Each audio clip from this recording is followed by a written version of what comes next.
Welcome to New Possibilities. I speak truth to power without fear. Today, Dylann Roof was sentenced to death. And I'm glad that he was sentenced to death because he's earned it. He deserves to die, as I said in my last video about this situation. And right now, I don't have the patience to deal with any of these liberals who want to argue about whether or not the death penalty is appropriate. Situations like this just remind me of how I'm not a quote-unquote liberal. I'm not. Because there are certain crimes where people actually deserve to be killed. Their crimes are so heinous, so despicable, that these people deserve to die.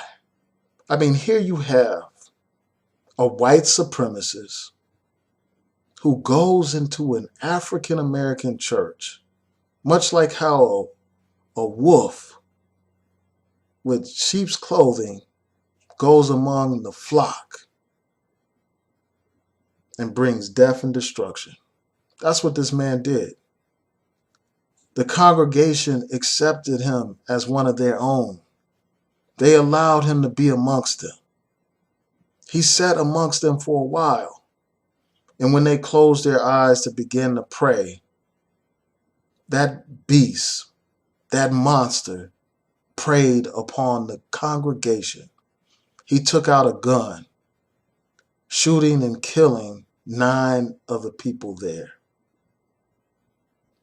Later, he was arrested, he was captured, and he was indicted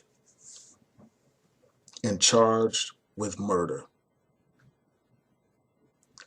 The congregation, like their family members, somehow they were able to muster up what some would describe as strength, but I would describe it as weak.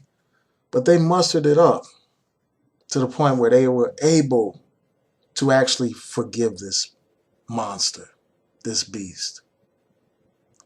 One would think that this monster would develop some kind of conscience after witnessing such mercy from the family members. You would think that he would develop a conscience. But again, this is a devil that we're talking about. This is a beast that we're talking about. This is an animal. This is a pig that we're talking about. This man has no remorse for what he did. In fact, the man wrote in his journal that he has no regrets. If ever there was a case where the death penalty was appropriate, this is the case. Some people commit crimes that are so horrific, so terrible, that they deserve to die.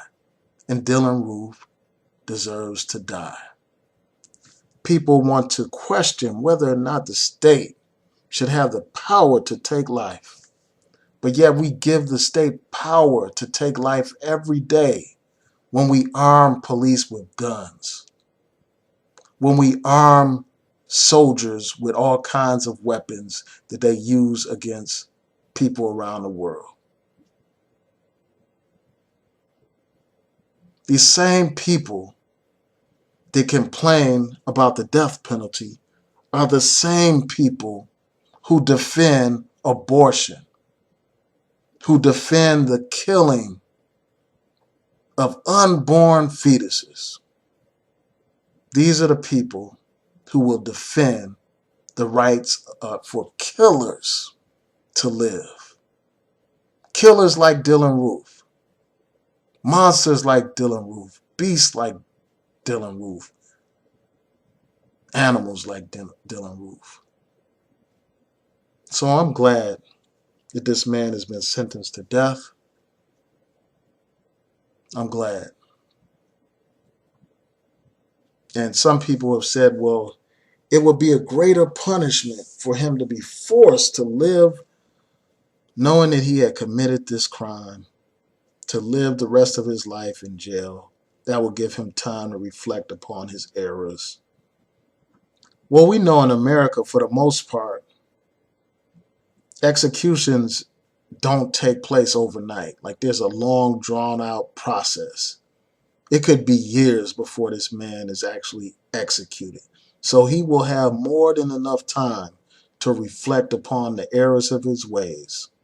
And after he is done reflecting, hopefully, the state will put him to death. So those are my thoughts about this issue. Tell me what y'all think. Please rate, comment, and subscribe. Peace.